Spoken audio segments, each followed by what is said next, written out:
नमस्कार दोस्तों, स्वागत है आपका एचडी आईएएस परिवार में। दोस्तों, जैसा आप जानते हैं कि एचडी मेंस प्रोग्राम जो है वो चलाया जा रहा है, जिसके अंदर हम क्वेश्चन के हिसाब से यानी कि हम क्वेश्चंस लेते हैं। वो किसी भी सब्जेक्ट के हो सकते हैं, जैसे कि हिस्ट्री है, पॉलिटी है, इकोनॉमिक्स है। वहां से किसी भी टॉपिक से जो है वो क्वेश्चन ले जाते हैं और हम देखते हैं फिर उनको हम कैसे लिख सकते हैं। सबसे पहले जो कार्य होता है आंसर राइटिंग के अंदर, कि जो भी क्वेश्चन हमारे सामने आता है हम उसको देखते हैं कि हाँ एक्चुअल में हमसे वो क्या जानना चाहता है ना। सबसे पहले तो यही पॉइंट होता है कि हम क्वेश्चन को समझ जाएं। क्वेश्चन को समझ गए कि वो हमसे क्या चाहता है और किस तरीके से, किस अनुपात में चाहता है। अब अनुपात में चाहता है, किस तरीके से चाहता है, यहां पर कुछ लोगों के हो सकता है समझ में आ गया हो, मगर जो बिगनर हैं हो सकता है ये पॉइंट जो है आपको समझ में ना आए हो कि किस अनुपात में चाहता है, किस तरीके से चाहता है। ये जो है समझने वाली बातें।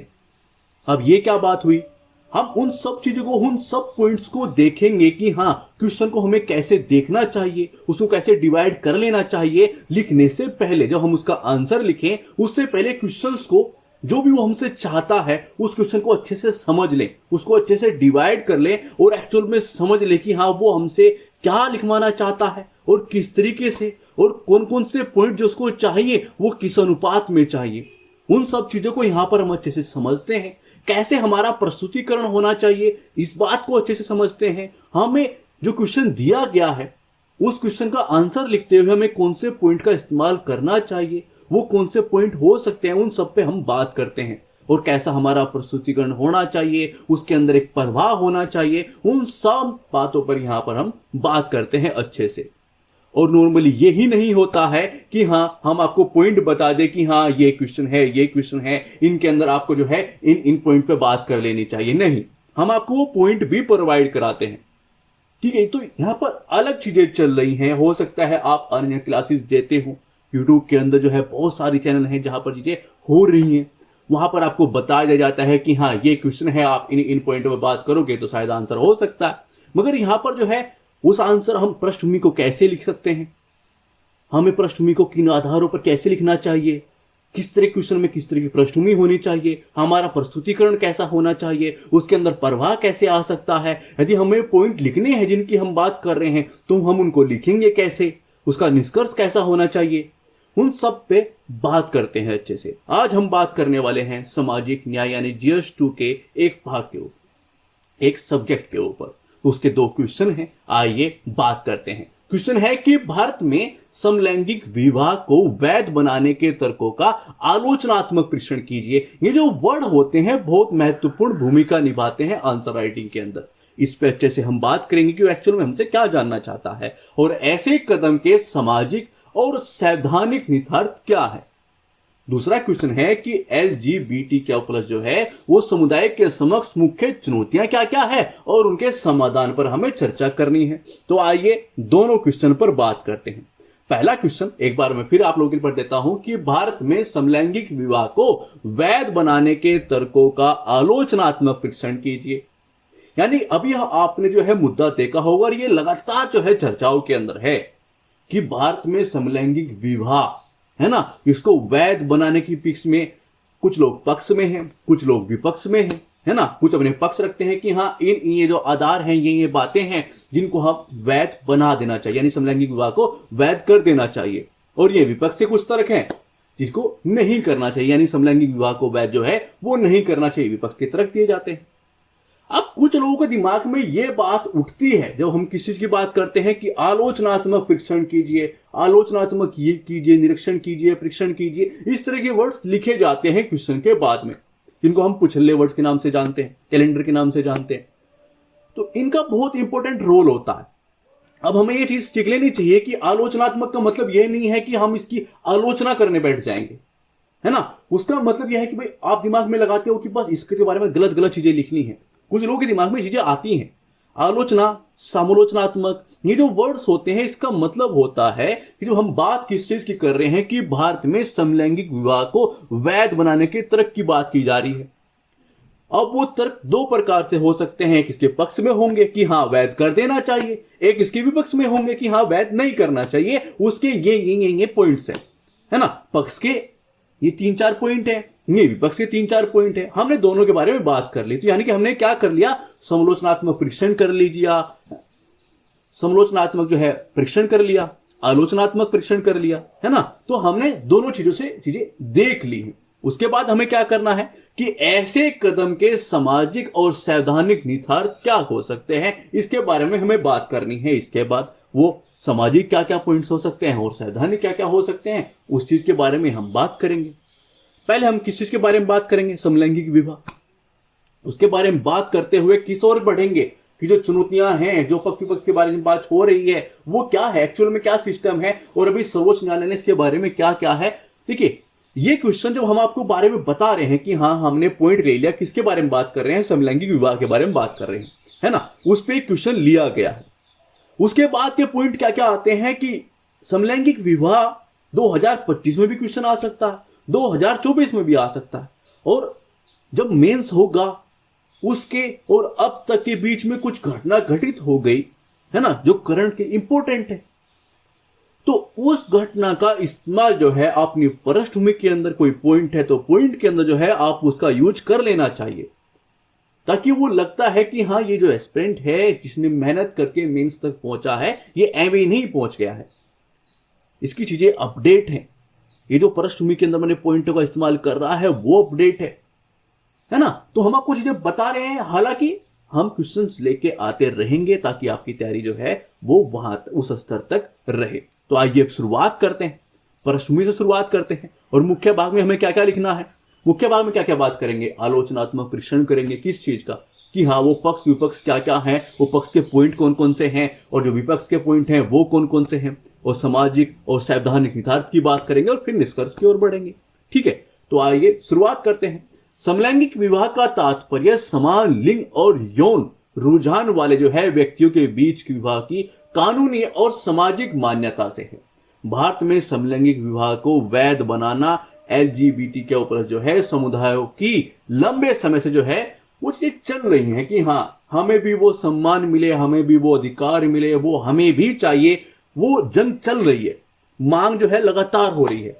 मगर अभी क्या हुआ है कि सर्वोच्च न्यायालय ने समलैंगिक विवाह को वैध बनाने वाले फैसले पारित करने से इनकार कर दिया है, और इसके लिए संसद और राज्य विधानसभाओं को कानून बनाने का आदेश दे दिया है कि ये चीज आप देखिए, पहले इसके ऊपर कानून चीजें बनाइए। ठीक है, तो हमने अपनी पृष्ठभूमि के बारे में बात की, भाई समलैंगिक विवाह होता क्या है उसके बारे में बात कर ली, कुछ चीज चल कैसे रही है उसके बारे में बात कर ली, और हाल ही में जो करंट सिस्टम के इस पर क्वेश्चन पूछा गया है कि हाँ सर्वोच्च न्यायालय ने फैसला क्या दिया है, उसके बारे में बात की, उन्होंने क्या बोला है, इसके बारे में बात हो गई।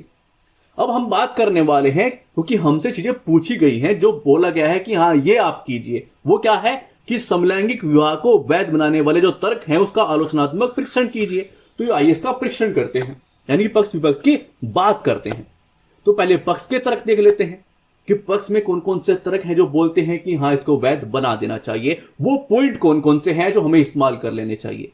समलैंगिक विवाह को वैध बनाने से समान लिंग वाले जोड़ों को विषम लैंगिक जोड़ों के समान कानूनी अधिकार एवं लाभ मिलेंगे। इससे जो है कलंक और भेदभाव कम होगा, जिससे अंत जो है LGBT जो है इसके समुदाय जो है उनकी भलाई और खुशहाली में वृद्धि होगी। यानी कि अपना एक पॉइंट दे दे कि भाई हाँ ये पॉइंट है जिसके बारे में हमें काम कर लेना चाहिए, और ये पक्ष का एक तर्क हो गया।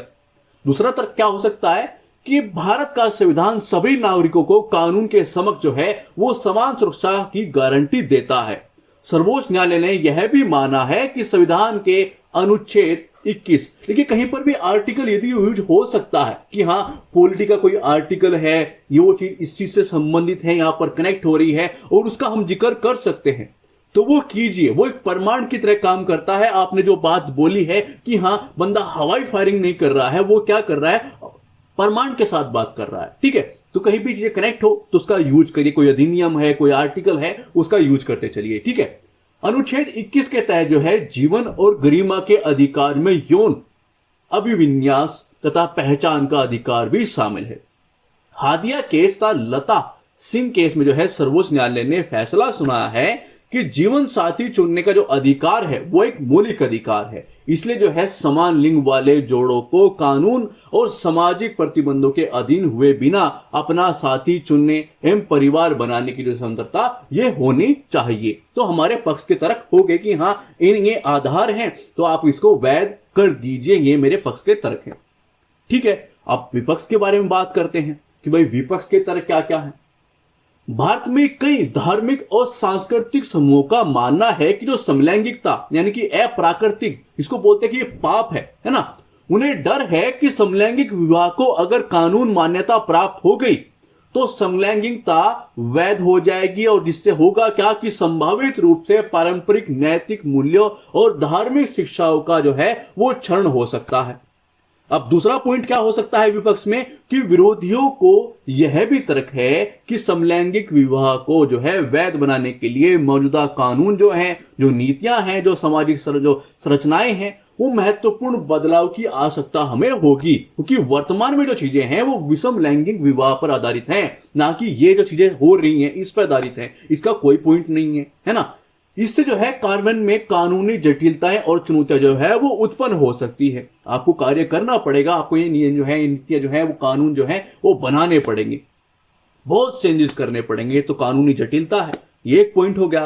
तीसरा पॉइंट क्या हो सकता है कि यह भी एक तर्क दिया जाता है कि यदि कोई पुरुष स्वयं को महिला के रूप में पहचानने लगे तो कानून के समक्ष उसके साथ कैसा व्यवहार किया जाएगा। यानी बहुत सारी जटिलताएं हमारे सामने हैं, विपक्ष में जो है वो तर्क दिए जा रहे हैं। अब आगे हमें किस पॉइंट पे बात करनी है, वो करनी है कि सैद्धांतिक और सामाजिक निहितार्थ क्या क्या है। तो आइए उस पर बात कर लेते हैं। पक्ष विपक्ष यहां भी रखेंगे, देखिएगा कैसी चीजें रखी जा सकती हैं। हम सामाजिक निहितार्थ की बात कर रहे हैं। देखिए, भारत में समलैंगिक विवाह को जो है वैध बनाने के महत्वपूर्ण और विविध सामाजिक निहितार्थ हैं। जो LGBT हैं प्लस के प्रति हो रहे भेदभाव को हम कम कर सकते हैं और मानसिक स्वास्थ्य में सुधार, समावेशन, वृद्धि तथा कानूनी अधिकार जो है वो प्रदान कर सकते हैं।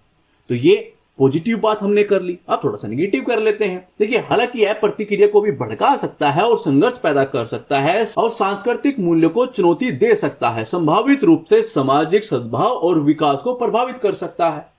अब हमारा सैद्धांतिक निहितार्थ क्या है कि समलैंगिक विवाह को वैध बनाना संवैधानिक अधिकार और LGBT जो है समुदायों की गरिमा और समानता को बनाए रखने का एक तरीका माना जा सकता है। हालांकि अब हम उसके बारे में बात करेंगे कि हालांकि संविधान अनुच्छेद 25 के तहत जो है धर्म की स्वतंत्रता भी देता है, जो विभिन्न धार्मिक समुदायों को विवाह, तलाक, विरासत आदि जैसे जो मामले हैं उन पर नियंत्रण करने वाले व्यक्तिगत कानून बनाने की अनुमति देता है। तो दोनों पॉइंट हमने देख लिया कि हाँ, पॉजिटिव चीजें हैं मगर ये भी हैं। तो ये निहितार्थ चीजों के बारे में हमने देख लिया है, हम ऐसे बात कर सकते हैं। अब बात करते हैं निष्कर्ष की। भारत में समलैंगिक विवाह को वैध बनाना सैद्धांतिक और सामाजिक प्रभाव वाला एक जटिल मामला है। यह विचारशील विचार, सम्मानजनक संवाद और भारतीय संविधान में जो है उल्लिखित लोकतांत्रिक, न्यायपूर्ण और गरिमापूर्ण जो है सिद्धांतों पर आधारित निर्णय की मांग करता है। ठीक है, हमने निष्कर्ष के बारे में बात कर ली। अब करते हैं दूसरा क्वेश्चन जो कि उसी चीज से संबंधित है। यानी कि एक LGBT जो है उस पे हमने 2 क्वेश्चन ले लिए हैं। अब 2 तरह की चीजें आ सकती हैं। ये सिंपल क्वेश्चन है। सिंपल क्वेश्चन में क्या बोला गया है कि जो LGBT हैं, जो समुदाय है प्रॉपर, है ना, ये प्लस का चिन्ह क्यों दिया जाता है, किसमें आप चीजें प्लस होती है, हमें नहीं पता ना कि कौन कौन चीजें हैं। अभी हम उसी के बारे में आगे बढ़ रहे हैं, अभी आज चीजें बढ़ रही हैं, उसमें चीजें प्लस हो रही हैं, यानी कि आ रहे हैं कि हाँ इनको भी हम इसी में इंक्लूड करेंगे, इनको भी हम इसी चीज में इंक्लूड करेंगे। तो प्लस का मतलब समूह जो है वो खुला हुआ है, चीजें आ रही हैं, है ना। ये जो समुदाय है इनके समक्ष मुख्य चुनौतियां क्या क्या है, बहुत सारी चुनौतियां हैं और उनके समाधान के बारे में हमें चर्चा करनी है कि हाँ ठीक है, बहुत सारी चुनौतियां हैं मगर इनके समाधान क्या क्या हो सकते हैं, इसके बारे में हमें बात करनी है। तो क्वेश्चन तो बहुत ही साधारण है कि हाँ, एक तरफ चुनौतियां हो गई और फिर उनके समाधान हो गए, ये तो मुख्य भाग की बात हो गई। LGBT समुदाय है, उसके बारे में हमें बात करनी है कि भाई पहले तो ये तो बताओ कि ये है क्या, है ना। तो उसके बारे में हम बात करेंगे, फिर कनेक्ट करेंगे, क्योंकि प्रवाह लाना बहुत इंपॉर्टेंट है। जैसे हमने बात की थी कि क्वेश्चन के अंदर जो आप आंसर दे रहे हो, किसी क्वेश्चन का आंसर आप दे रहे हो, उसमें प्रवाह होना बहुत इंपॉर्टेंट है। तो आइए उसके बारे में बात करते हैं। देखिए, LGBT जो है एक परिवर्णी शब्द है जिसका अर्थ क्या है, लेस्बियन, गे, बाइसेक्सुअल, ट्रांसजेंडर, समलैंगिक, इंटरसेक्स के लिए जो है किया जाता है। इस शब्द का हम यूज करते हैं। LGBT जो है लोग लैंगिक दृष्टिकोण से विविध लोगों के उप समूह का प्रतिनिधित्व करते हैं। इन समुदायों में जो है यौन रुझान, लैंगिक पहचान और अभिव्यक्ति के स्तर पर जो है विविधता देखने को मिलती है। भारत की समृद्ध सांस्कृतिक और ऐतिहासिक विविधता के बावजूद भी जो है यह समुदाय अभी भी अपने दैनिक जीवन में कई चुनौतियां और बाधाओं का सामना करते हैं। यानी कि हमने किसके बारे में बात की? एलजीबीटी के बारे में बात की, समुदाय के बारे में बात की कि हाँ ये एक्चुअल में है क्या, इसके बारे में हम बताएंगे तो कैसे बता सकते हैं। फिर हम लास्ट में, जो अपनी पृष्ठभूमि के लास्ट में किस साइड मुड़ गए? वो मुड़ गए हम अपनी चुनौतियों की ओर। हाँ कि हाँ चुनौतियां हैं, बाधाएं इनके सामने हैं, क्योंकि आने वाला जो पॉइंट है हम किसके बारे में बात करने वाले हैं, इनके जो चुनौतियां हैं, इनकी जो मुख्य चुनौतियां हैं इस समुदाय के सामने जो आती हैं, वो चुनौतियों के बारे में हम बात करने वाले हैं। तो चीजें कनेक्ट हो गई है ना। अब हम चुनौतियों के बारे में बात करेंगे कि कौन कौन सी चुनौतियां इनके सामने है। रोजगार के अवसरों की कमी है। देखिए हम अपनी बात करते हैं, हम बात करते हैं कि सर हमारे सामने ये प्रॉब्लम है, आप हमारी प्रॉब्लम्स नहीं समझ सकते हैं, हमारे सामने इतनी प्रॉब्लम्स है, हमारा कोई सम्मान नहीं करता, रेस्पेक्ट नहीं करता। जो हम बात करते हैं कि हमें पीसीएस बनना है, आईएएस बनना है, हमारे कोई सपोर्ट नहीं कर रहा है। आप सोच सकते हैं कि सम्मान, भेदभाव, शिक्षा की कमी, इस तरह के वर्ड्स सही में किसी के लिए यूज हो सकते हैं कि हाँ वाकई किसी के साथ भेदभाव हुआ है, वाकई रोजगार की किसी के लिए कमी है, वाकई आप ऐसे इंसान जिनको हम बोलते हैं ना कि एलजीबीटी, कोई लोग इनको अपने पास बैठाने के लिए कि हाँ मेरे साथ बैठ जाओ, मेरे साथ खाना खा लो, मेरे साथ जो है आ जाइए हम मूवी देखते हैं साथ में, कोई नहीं, तो ये कैसा महसूस करते होंगे? एक साइड किसी एक समुदाय को, किसी एक समूह को आपको अलग थलग कर दिया है, आप उनके साथ बात करना पसंद नहीं करते हो, उनके साथ बैठना पसंद नहीं, खाना तो भूल जाइए, बाकी चीजें तो आप भूल जाइए, आप इनके साथ कुछ भी चीजें पसंद नहीं करते। तो वो रेस्पेक्ट इनको नहीं मिलती, वो जो समानता की भावना पैदा होती है कि हाँ हमें भी उस तरह का अधिकार, उस तरह की जो है समानता मिलनी चाहिए, वो सम्मान मिलना चाहिए, वो इनसे पूछे कि इनको उनकी किस तरीके से जरूरत है। तो हमारे सपोर्ट में कोई है, नहीं है, हमें उस तरह की चीजें प्रोवाइड हो रही हैं, नहीं हो रही हैं। आप इनको देखिए कि इनको क्या प्रोवाइड हो रहा है, कुछ भी नहीं, कोई सम्मान नहीं मिलता। रियलिटी है, कोई सम्मान नहीं करता। आपके पास आएंगे तो आप इनको दूर भगाने का प्रयास करते हो कि समाज क्या सोचेगा, वो क्या सोचेंगे, ये क्या सोचेगा, बहुत सारी चीजें होती हैं। तो ये किस तरह चीजें महसूस करते होंगे हम जब बात करते हैं अपनी कि हाँ हमारे सपोर्ट में ये चीज नहीं है, वो चीज नहीं, हमारे साथ ये हो रहा है, वो हो रहा है। बहुत सारी प्रॉब्लम्स अपनी गिना देते हैं कहीं पर बैठ के अपने दोस्तों के साथ, अपने जो है गर्लफ्रेंड, बॉयफ्रेंड, अपनी फैमिली के साथ। इनको देखिए कि इनके सामने वो प्रॉब्लम जिनको आप गिनाते हो ना, रियल में उन प्रॉब्लम्स का मतलब ये जानते हैं कि हाँ सम्मान क्या होता है, उसकी भूख क्या होती है। रोजगार, आपको रोजगार की प्रॉब्लम्स हो रही है कि हाँ ये सर यहाँ पर ये प्रॉब्लम्स हो रही है, इनको मिलता ही नहीं है। जहां पर यदि मिल गया रोजगार और जिस कार्यस्थल पर ये कार्य करेंगे वहां पर भी असमानता, भेदभाव किया जाता है। तो रियल में जो प्रॉब्लम्स को झेलते हैं ना, वो इनसे पूछे कि हाँ प्रॉब्लम्स होती क्या है। तो प्लीज उन चीजों को साइड में करिए और फोकस करिए। देखिए बहुत सारी चीजें हो रही हैं, चीजें चल रही होंगी, उन सबको साइड में करते हुए अपने एग्जाम पे फोकस कीजिए और कि हाँ कि मैं एग्जाम निकाल सकता हूं। बहुत सारे लोग मुझसे पीछे हैं और बहुत सारे लोग जो हैं यहां तक भी नहीं आए हैं, उनको ये सुविधाएं प्रोवाइड नहीं हुई है जो मुझे मिल रही है, वो सम्मान भी नहीं मिलता। एटलीस्ट आपकी फैमिली तो आपके साथ है ना, आपके माँ बाप, हो सकता है कि रिश्तेदार कुछ प्रॉब्लम्स क्रिएट कर रहे हो, मगर आपके माँ बाप तो आपके साथ हैं। उनके साथ तो आप सोचिएगा कि जब वो पैदा होते हैं उसके कुछ टाइम पीरियड बाद माँ बाप भी साथ में नहीं होते, वहां से भी वो निकल जाते हैं, उनकी कोई पहचान, वो कोई मतलब नहीं है। तो सोचिएगा उनके बारे में कि हाँ वो कैसा महसूस करते होंगे। तो आइए हम चुनौतियों के बारे में बात करते हैं। रोजगार के अवसरों की कमी के बारे में बात करूं तो भारत में जो है एलजीबीटी समुदाय को रोजगार के अवसरों में बाधाओं का सामना करना पड़ता है, क्योंकि उनके यौन रुझान और लैंगिक पहचान के कारण जो है अक्सर कार्यस्थल पर उनके साथ भेदभाव किया जाता है, जिसके बारे में अभी मैं आपसे बात कर रहा था कि जिससे उनकी जो है वित्तीय और सामाजिक असमानताओं को और बढ़ावा मिलता है कि हाँ और प्रॉब्लम्स जो है असमानताएं बढ़ रही हैं।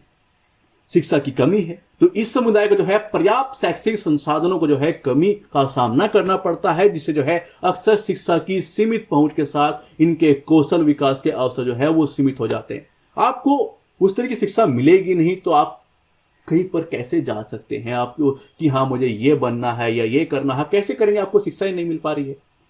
जा रहे हैं। तो एक बच्चा देखिए, जब आपके बच्चे के साथ या फिर आपके किसी रिश्तेदार का कोई बच्चा हो, आप सोचेगा कि उसके साथ कोई भेदभाव करे, स्कूल के अंदर जाके जो है कॉलेज के अंदर कहीं पर उनके साथ भेदभाव हो, तो आप कैसा महसूस करते हैं? उनके साथ ये चीजें होती हैं और डेली रूटीन पे होती है, डेली होती है।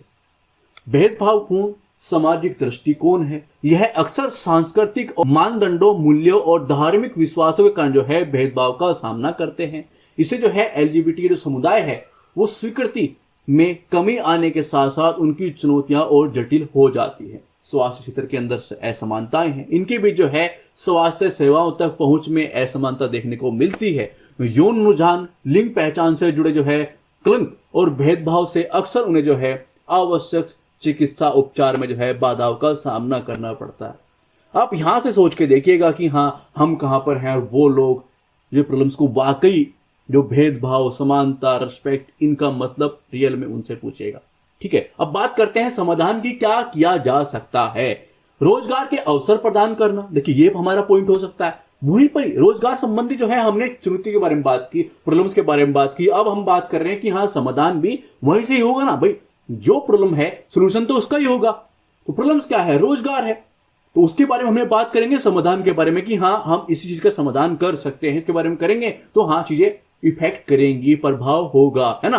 तो सरकार को जो है इस समुदाय के लिए रोजगार के अवसरों को बढ़ावा देना चाहिए, नीतियों और कार्यक्रम को जो है लागू करना चाहिए। इसमें जो है कार्यस्थल पर इनसे होने वाले भेदभाव को जो है समाप्त करने की जो है पहल हमें करनी चाहिए। इसमें शामिल करना चाहिए कि हाँ आपको रोजगार प्राप्त हो गया है, पहले आपकी रोजगार को प्राप्त कराया जाए कि हाँ इनको रोजगार प्राप्त हो। फिर जब कहां पर ये कार्य करेंगे, जिस भी स्थान पर ये कार्य करेंगे, वहां इनके साथ भेदभाव ना हो, ये भी हम देखें। सहायक सेवाएं हो सकती हैं। देखिए सरकार नागरिक समाज संगठनों को जो है परामर्श और मानसिक स्वास्थ्य सेवाओं सहित इस समुदाय के लिए सहायक सेवाएं स्थापित करने के लिए काम कर सकती है। शैक्षिक कार्यक्रम चला सकती है, क्योंकि वो भी एक बड़ी प्रॉब्लम है। तो इस समुदाय की स्वीकृति को बढ़ावा देने वाले शैक्षिक कार्यक्रम हेतु सरकार और नागरिक समाज संगठनों को मिलकर जो है वो काम करना चाहिए। इन कार्यक्रम को जो है इस समुदाय के समक्ष चुनौतियों के बारे में जागरूकता बढ़ाने और लोगों को इनके अधिकारों और सम्मान का समर्थन करने हेतु जो है प्रोत्साहित करने के लिए डिजाइन किया जाना चाहिए। कि हाँ हम ऐसे नहीं कि हमारे पास कोई आ गया तो ये बहुत बुरा इंसान है, ऐसा नहीं है, वो भी एक इंसान है यार। तो वो चीजें हमें देखनी चाहिए, वो आहिस्ते आहिस्ते चीजें आएंगी और आप लोगों को ये कार्य करने का मौका मिलेगा जब आप जो है किसी ओहदे पे होंगे, पद पे होंगे। हो सकता है मेरी बातें सुनकर आपको थोड़ा सा ऐसा महसूस हो रहा हो कि हाँ चीजें हमें कर लेनी चाहिए, तो वो आपको कि हाँ वो पद मुझे चाहिए ताकि मैं इन लोगों के लिए कुछ कार्य कर सकूं, उसके लिए आपको वहां पर पहुंचना पड़ेगा, आपकी जरूरत वहां पर है। अगले पॉइंट के बारे में बात करें तो स्वास्थ्य सेवाएं हैं, जिसके बारे में हमने चुनौती के बारे में बात की कि सरकार को यह सुनिश्चित करने के लिए कि कार्य करना चाहिए कि ये जो समुदाय है इनके लिए स्वास्थ्य सेवाएं सुलभ और समावेशी हो। इसमें जो है समुदाय के साथ सम्मानजनक व्यवहार करने के तरीके पर ध्यान रखने के साथ जो है स्वास्थ्य सेवाएं और जो है प्रदाताओं को प्रशिक्षण देना चाहिए कि हाँ जब ये लोग आपके साथ आए, आपके सामने आए, तो हाँ इनको सम्मानजनक व्यवहार की इनके साथ किया जाए, वही अधिकार वही सम्मान के साथ जो है इनको भी उस तरह की सुविधाएं प्रोवाइड कराई जाएं।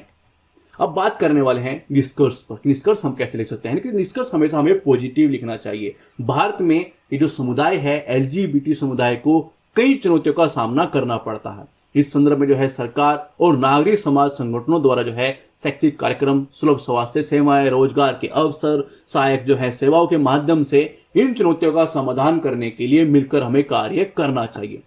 निष्कर्ष किसी भी क्वेश्चन का आप लिख रहे हो, प्रयास कीजिएगा कि हाँ हम निष्कर्ष को पॉजिटिव लिखें कि हाँ ये चीजें हैं, मगर हाँ ये हम कर लेते हैं तो कुछ चीजें सही हो सकती हैं, ये हमें करना चाहिए या इनको ये चीजें करनी चाहिए। हमेशा एक पॉजिटिव निष्कर्ष लिखने का प्रयास हमें करना चाहिए। प्लीज वीडियो को शेयर कीजिएगा ताकि वो लोग जिन तक चीजें नहीं पहुंच पा रही है ना, हर किसी के पास मुखर्जी नगर या फिर किसी बड़ी सिटी के अंदर आने की जो है उनकी वित्तीय स्थिति इस तरह की नहीं होती है।